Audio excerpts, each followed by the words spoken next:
Ayan po mga kabida, isang magandang oras sa lahat at welcome po sa aking channel. Ito po, may mga panibagong revelation po. Ito hong si Ombudsman Boying Rimulya po mga kabida.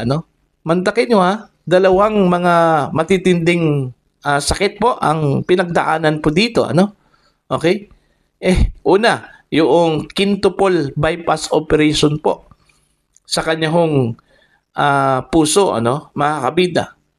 Survive ito kung si Ombudsman Boying Rimulya dito.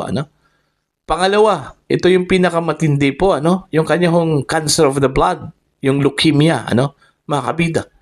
Survive pa rin, ito kung si Ombudsman Boying Rimulya, po, mga kabida. Okay? Bakit? Sa dalawang mga matinding mga sakit na pinagdaanan po, ni Rimulya po mga kabida, nakasurvive po ito. Ano po yung kanyang revelation? Sabi po niya, marami pa raw siyang gagawin sa mundo.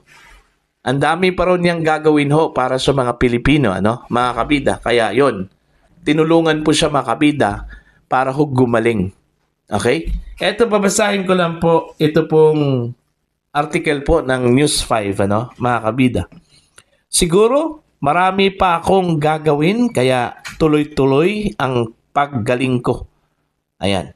Sa panayam sa YouTube channel ni dating News 5 Chief Lucy Cruz Valdez, inamin ni Ombudsman Boying Rimulya na na-diagnose siya ng sakit sa puso at cancer sa dugo noong 2023. Gumaling na raw siya sa naturang mga karamdaman sa tulong ng kanyang anak.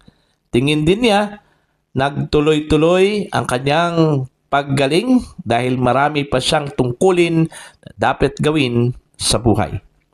Taong 2023, nang nag-leave si Rimulya, dating Department of Justice Secretary, ng 10 araw dahil sa personal reasons. Ayun. Ito na yung bypass operations po kay Ombudsman Rimulya. That time, he was still the Secretary of the Department of Justice po, mga kabida. So, yun po. Para sa inyo, naniniwala ho kayo na dahil marami pa po siyang gawin sa kanyang buhay, sa mga Pilipino, mga kabida, kaya yun, pinagaling po siya. Kasi magaling na raw siya ngayon Okay? Gaya ng sinabi ko po, nakasurvive po siya doon sa quintuple bypass operation. Mantakin nyo 5 times inoperahan po. Ito hong si Boying Rimulya sa kanyang sakit sa puso po, mga kabida. Pero nakasurvive. Alright?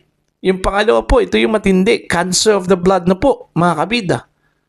Okay? Bihira lang po yun Pero gumaling po sa kanyang leukemia. Ito hong si Boying Rimulya because inabunuhan po siya ng bagong dugo. Yung kanyang dugo daw ngayon, according to Ombudsman Rimulya mga kabida, hindi na daw dugo po niya yon.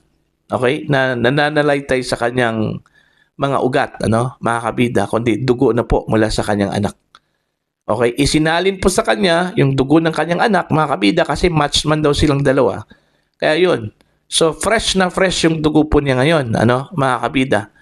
Okay? So, most likely, baka nawala na yung leukemia, yung cancer of the blood, Kaya nga ito, tuloy-tuloy po daw yung kanyang paggaling because he has still the mission. Ano yung mission niya? Si Ombudsman Boying Rimulya lang po yung nakakaalam po doon, Kung ano po yung mission niya sa mundo, ano yung kanyang mission ho sa buhay, mga kabida. Basta sinabi lang po niya na malinaw po, ang dami pa raw niyang gagawin po, sa kanyang buhay, most likely, sa kanyang trabaho, sa mga Pilipino, mga kabida, po. Baka uubusin niya yung mga kurakot po, mga kabida, na gusto niyang makita na makulong. Okay? Baka aabot po doon ho sa time na yon, mga kabida. Kasi, gaya ng sinabi po ni Ombudsman Boying nung kanyang first few days po, bilang ombudsman po mga kabida, wala daw siyang sasantuhin po, mga kabida, sa kanya hong trabaho. Okay? Kahit na po kaalyado po ng Pangulo, kahit na po kaibigan daw niya, mga kabida, hindi po niya sasantuhin. Okay? So titingnan po natin kung tutuparin ba ni Ombudsman Remulla yung kanyang sinabi po, mga kabida, no, na he will be fair, being the ombudsman of the Filipino people. Okay? Baka naman magiging ombudsman lang po siya, no, para doon ho sa makalaban po sa politika ng kasalukuyang administrasyon, Yun kasi yung perception po ngayon sa kanya, mga kabida. Unang-una po yung kanyang pagbuhay ho sa confidential funds, issue laban ho kay Vice President Sara Duterte, mga kabida. Okay? Yun yung impression na tinatarget talaga, ng ombudsman ito hong si Vice President Sara Duterte. Ayun po, pinakabago, pinaka-latest, yung kanyang pahayag na iimbestigahan niya muli, ito hong war on drugs ni dating Pangulong Rodrigo Roa Duterte. Lugmok na po yung tao Okay? Nakulong na po yung tao doon po sa The Hague, Netherlands At in fact, walang kasiguruhan po kung makabalik pa ito ng buhay ho dito sa Pilipinas, mga kabida, Tapos yun yung maririnig po ng kanyang mga supporters na iimbestigahan nila muli itong war on drugs. Anyway, baka naman po gusto lang pong patunayan po, mga kabida, ni Remulla na maliban ho kay dating Pangulong Duterte, ang dami pa pong sangkot po doon sa war on drugs. Tingin po ng mga kalaban po ni Duterte, mga kabida, nagmamalabis. Okay?